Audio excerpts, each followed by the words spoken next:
Baik, Assalamualaikum warahmatullahi wabarakatuh. Selamat sore kawan-kawan. Jadi untuk pertemuan 11 perkuliahan kita Design Thinking, kita akan membahas mengenai Design Thinking and Project Management.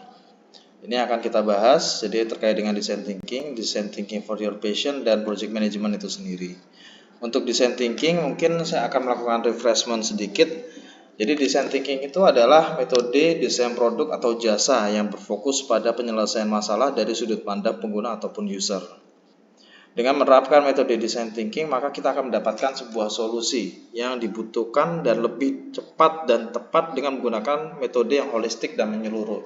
Jadi sebetulnya untuk metode Design Thinking itu sendiri adalah kerangka berpikir bagaimana cara kita untuk menemukan ide ataupun inovasi terkait dengan masalah-masalah yang ada. Mungkin pertemuan sebelumnya sudah saya jelaskan mengenai mind maps. Mind maps itu bentuknya adalah peta ya, peta yang kita rancang untuk mencari kira-kira apa masalah dari suatu kondisi tertentu ya. Nah, sebetulnya untuk design thinking itu sendiri dipopulerkan oleh David Keeley dan Tim Brown, pendiri IDEO, konsultan desain produk dan berbasis inovasi. Nah, ini sekedar refreshment aja untuk design thinking proses. Ini ada 5 proses ya kawan-kawan. Ada empathize, ada define, ada ideate, ada prototype, dan ada test. Empathize itu sendiri jadi proses mendapatkan pemahaman empatik dari user mengenai masalah yang akan dipecahkan sesuai dengan kebutuhan atau keinginan. Jadi sifatnya itu adalah interview, terus kemudian bertanya kira-kira apa sih masalah yang kerap ataupun sering terjadi. Nah, terus kemudian kita membuatkan solusi terkait dengan hal tersebut. Ini empathize. Jadi kita merasakan apa kesulitan orang lain supaya kita bisa membuatkan sebuah masalah. Nah, terus kemudian define. Kira-kira dari masalah yang terungkap setelah kita melakukan wawancara, kira-kira bagaimana sih kita menganalisa terhadap masalah tersebut? Kira-kira akar masalah dari masalah tersebut apa? Nah, kita harus menentukan hal tersebut.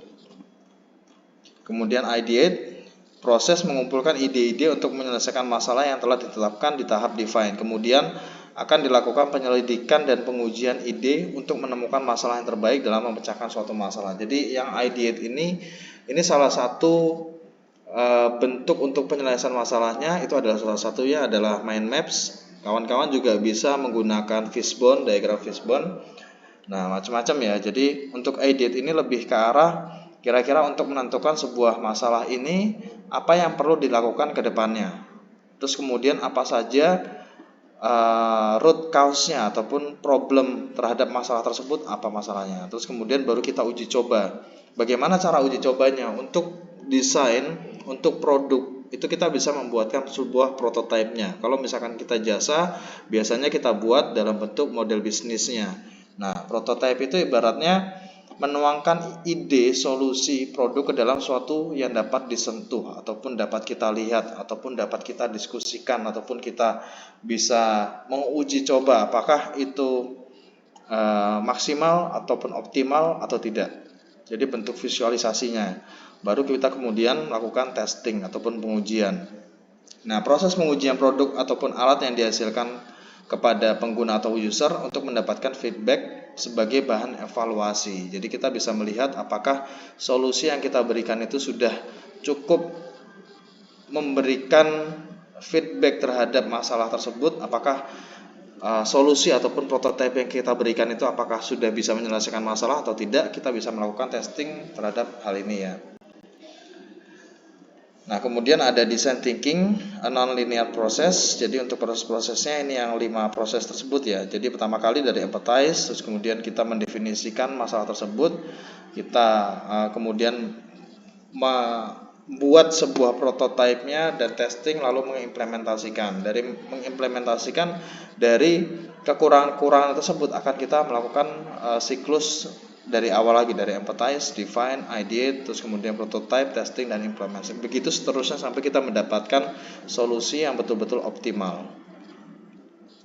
Nah, untuk design thinking for your passion ini, untuk yang empathize, hal yang pertama kali Anda bisa lakukan itu adalah coba mengerti diri kamu sendiri. Kira-kira Anda sukanya itu apa dulu?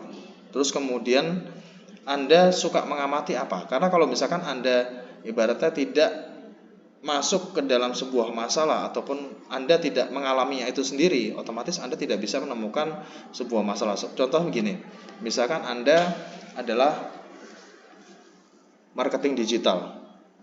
Tugas Anda adalah memasarkan dengan media digitalisasi. Nah, ketika Anda tidak masuk ataupun Anda tidak memasarkan secara langsung untuk digital, Anda tentunya tidak akan tahu kira-kira hal kekurangan itu apa saja ataupun kesulitan-kesulitan yang Anda hadapi pada saat Anda memasarkan sebuah produk itu tentunya akan kesulitan. Nah, yang kedua, kira-kira apa sih hobi saya? Dari Anda suka ngerjakan apa, terus kemudian dari hobi Anda, dan siapa sih ataupun apa sih yang kira-kira bisa menginspirasi saya. Nah, itu adalah salah satu poin empathize tadi ya. Terus kemudian define, kalau misalkan Anda sudah mendapatkan hal ataupun hobi ataupun kesukaan Anda terkait dengan suatu hal, yang paling penting pertanyaan selanjutnya adalah bagaimana caranya supaya saya bisa mencapai hal yang saya sukai. Misalkan kayak Cristiano Ronaldo nih, dia biasanya menendang bola, terus kemudian dia besok tiba-tiba main badminton, kan lucu ya jadinya. Dia tentunya akan kesulitan. Jadi seseorang itu akan menjadi yang terbaik apabila dia melakukan secara konsisten apa yang dia sukai, terus kemudian dilatih dan dilakukan secara konsisten. Nah, itu baru tahap define. Lalu kemudian yang kedua adalah tujuan dari passion itu apa sih?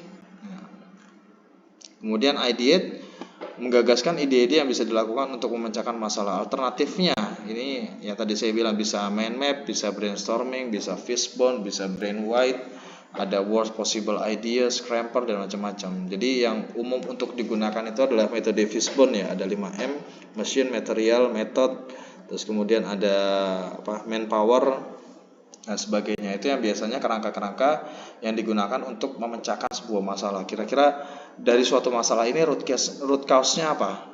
Seperti itu. Terus kemudian untuk prototype itu sendiri, jadi setelah Anda menuliskan ide-ide yang bisa dilakukan, saatnya untuk merealisasikan. Anda membuat hal tersebut, membuat produknya, membuat bisnis plan-nya agar bentuknya itu lebih tervisualisasi, agar bisa dilihat, agar bisa dianalisa. Nah, contohnya itu misalkan Anda bisa diskusi, Anda bisa ikut kursus dan sebagainya. Terus kemudian untuk testing, ini juga tahap yang paling penting dan jarang orang melakukan. Setelah mereka melakukan, jarang sekali orang itu melakukan analisa dan melakukan kira-kira yang sudah saya lakukan itu apakah sudah baik atau belum sih? Jadi dievaluasi. Nah, untuk testing ini sebenarnya ada dua hal yang bisa kita tanyakan. Kira-kira dari prosesnya, dari inputnya, dari prosesnya, kemudian dari outputnya, saya sudah puas belum dengan hasilnya? Ataupun pada saat saya melakukan testing tersebut, apakah masalah tersebut sudah terselesaikan atau belum?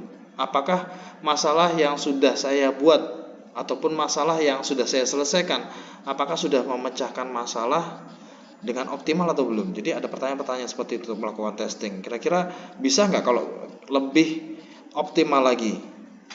Nah, yang kedua, bisa nggak kalau misalkan dari hasil prototipe tersebut itu akan lebih meningkatkan terkait dengan ketertarikan terhadap suatu masalah tersebut. Kira-kira dari masalah tersebut bisa nggak saya melakukan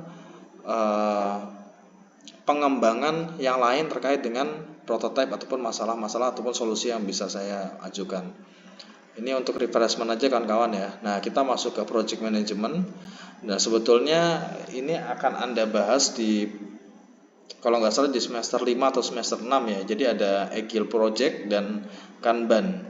Nah, Agile Project adalah metode project management yang paling tepat pada proyek yang mendesak dengan kompleksitas dan kebaruan yang signifikan. Jadi Anda bayangkan, misalkan Anda pas semester 1 itu udah mendapatkan mata kuliah programming ya, untuk yang C++. Jadi Anda bayangkan untuk membuat sebuah program itu sebetulnya tidak hanya satu orang aja. Tapi kalau misalkan kita ngomongin project besar ya, apalagi sistemnya itu terintegrasi, biasanya melibatkan dari berbagai macam keahlian. Jadi orangnya itu nggak cuma satu. Misalkan dari finance, dari bagian finance. Nah, tentunya mereka juga perlu memberikan untuk masukan kira-kira metode yang ataupun metode pencatatan terkait dengan akuntansi mana sih yang paling bagus. Terus kemudian dari IT-nya bagaimana dari ide si bagian finance tersebut diimplementasikan kepada program. Terus kemudian ada lagi misalkan dari sisi owner, saya maunya seperti ini dengan budget sekian sekian sekian. Terus kemudian dari programmer itu sendiri tentunya akan punya beberapa tim sendiri, misalkan ada tim desainnya, terus kemudian ada tim untuk programmingnya, ada tim untuk user interface-nya dan sebagainya. Jadi ketika Anda mengerjakan sebuah project untuk Agile project ini tentunya kan bentuknya sangat kompleks sekali ya. Nah, di dalamnya butuh orang banyak, dan Agile project ini yang biasanya metode project management yang biasanya mengarahkan kira-kira step-stepnya untuk melakukan implementasi program itu bagaimana. Nah, itu akan dibahas tentang di Agile project ya. Terus ada Kanban. Jadi Kanban itu suatu metode manajemen untuk memvisualisasikan, ini bisa digaris bawah ya, memvisualisasikan komunikasi dan pengendalian serangkaian aliran aktivitas di produksi. Jadi memvisualisasikan komunikasi dan pengendalian di produksi sehingga memungkinkan semua orang untuk melihat aliran aktivitas tersebut dan menyesuaikan sesuai dengan kebutuhan. Jadi Kanban ini sebetulnya metode dari Jepang itu untuk melihat dari metode proses produksi kira-kira apa saja yang bisa dikembangkan. Nah, Kanban ini mungkin kalau misalkan kawan-kawan pernah dengar Kaizen itu continuous improvement, jadi proses pengembangan secara berkelanjutan. Nah, Kanban ini itu sangat berkaitan erat dengan Kaizen. Tapi kalau misalkan Kaizen itu mungkin lebih diterapkan di masing-masing divisi. Tapi kalau Kanban ini hanya dilihat dan diterapkan di bagian produksi. Jadi dilihat itu maksudnya kira-kira di bagian produksi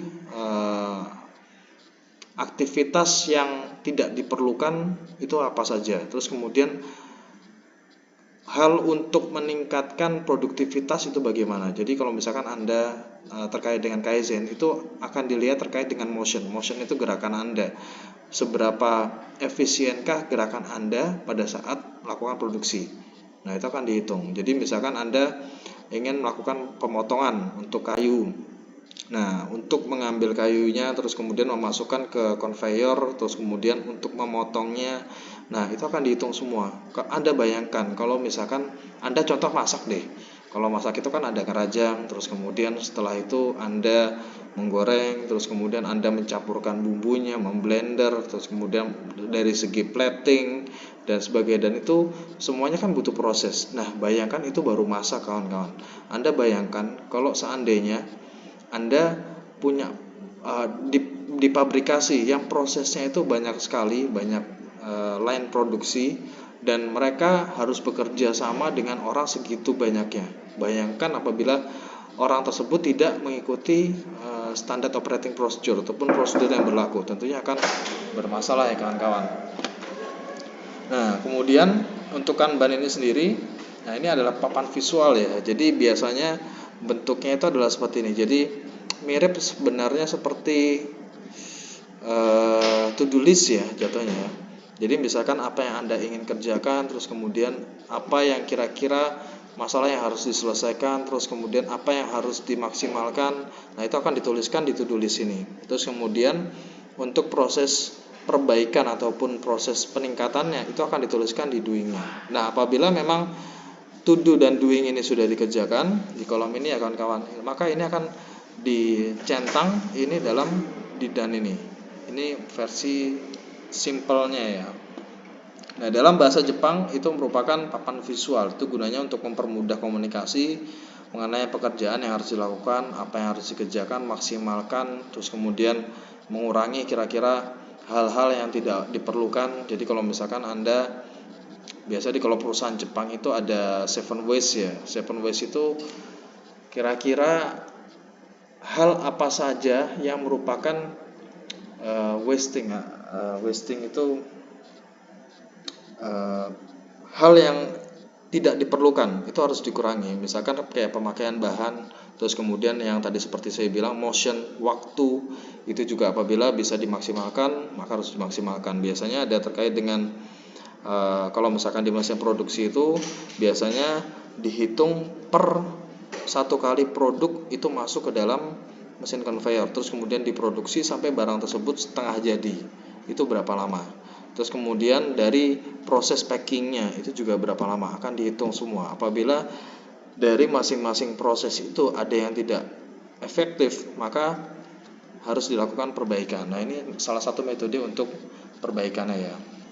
Nah, manfaat menerapkan metode Kanban ini jadi bekerja berdasarkan prioritas utama. Jadi kita menentukan kira-kira prioritas yang utama dari sebuah masalah itu apa saja.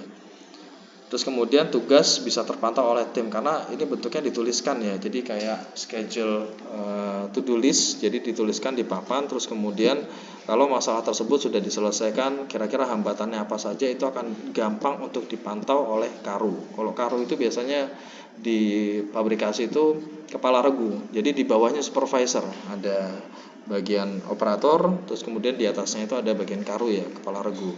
Nah, terus kemudian yang ketiga, manajemen tugas lebih efektif dan efisien. Tentunya kalau Anda, ya sama kayak misalkan masak lagi deh, saya kasih contohnya. Anda masak, nggak ada yang namanya catatan, Anda nggak punya resep, terus kemudian Anda tulis, Anda langsung masak aja, masukkan bumbu, cemplung.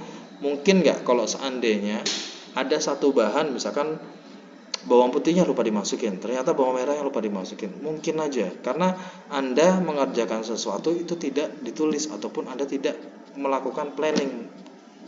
Nah, akan lebih efektif dan efisien apabila Anda setiap kali mengerjakan itu Anda menuliskannya, dibuat to do listnya, terus kemudian Anda tentangi kira-kira hal yang perlu dilakukan ataupun diprioritaskan itu yang mana dulu, baru ketika sudah masuk semua, terus kemudian akan di checklist, itu akan jauh lebih bagus dalam manajemen waktunya. Terus kemudian mempermudah tim untuk memberi feedback, ini juga paling penting ya kawan-kawan, karena biasanya kalau di bagian produksi, biasanya produksi dengan marketing itu biasanya terjadi konflik, dan itu sudah lumrah sekali, sangat lumrah sekali. Terus kemudian bagian penagihan dengan bagian finance itu antara satu bagian dengan bagian lainnya biasanya suka crash dan sebagainya. Jadi ini tentunya akan mempermudah tim saling memberi feedback kira-kira dari masalah tersebut yang prioritas itu yang mana saja. Nah, biasanya dari tim bagian finance nih kira-kira yaudah penagihannya harus cepat dong. Ada kalau misalkan ada penagihan, jadi ingat ya untuk yang proses accounting ya, di manajemen keuangan yang kemarin saya bicarakan.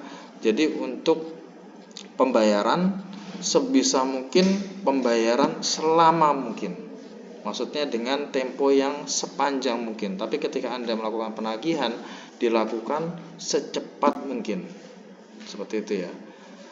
Nah, ini salah satu contohnya. Terus kemudian mempermudah komunikasi dan koordinasi tugas. Jadi ini juga yang paling penting kawan-kawan, yang paling sering terjadi di suatu produksi ya kawan-kawan. Ketika Anda nanti misalkan Anda kerja di perusahaan besar tentunya, atau mungkin beberapa dari kalian mungkin sudah bekerja di perusahaan besar, nanti Anda akan melihat kira-kira di suatu perusahaan hal yang paling sering saya temukan ya, itu orang bekerja itu tidak menulis ataupun tidak dicatat. Jadi mereka tidak ada track historinya. Dan itu tentunya contoh deh, misalkan Anda dikasih tugas oleh pimpinan Anda untuk mengerjakan laporan A, dan itu tidak tertulis, tidak ada surat, tidak ada surat tugas, tidak ada email, hanya lewat WA aja. Nah, WA Anda bayangkan kan kalau misalkan HP Anda rusak, terus kemudian Anda mau install ulang, otomatis kan datanya akan hilang semua ya. Terus kemudian kalau misalkan WA itu otomatis Anda tidak bisa melihat historinya. Bisa saja misalkan Anda menyimpan untuk backup atau membackup untuk chat history Anda, tapi jarang sekali yang saya temukan orang membackup untuk chatnya, dan pada saat audit itu jadi temuan kawan-kawan. Jadi sebisa mungkin untuk interaksi, komunikasi, untuk pemberian tugas dan sebagainya, itu kalau misalkan saya sarankan itu melalui email, bukan lewat WA. Karena kalau WA kita untuk trackingnya pun sulit, terus kemudian pada saat dibutuhkan kita harus scroll, kita harus cari dan sebagainya. Tapi kalau email kita bisa searching dan sebagainya ya. Nah, ini tables are always useful. Ini Kanban boardnya ya. Ini salah satu contohnya. Ini mungkin agak sedikit lebih kompleks. Ada stories, to do, in progress, testing, dan sebagainya. Nah, mungkin sekian dari saya. Terima kasih kawan-kawan. Assalamualaikum warahmatullahi wabarakatuh.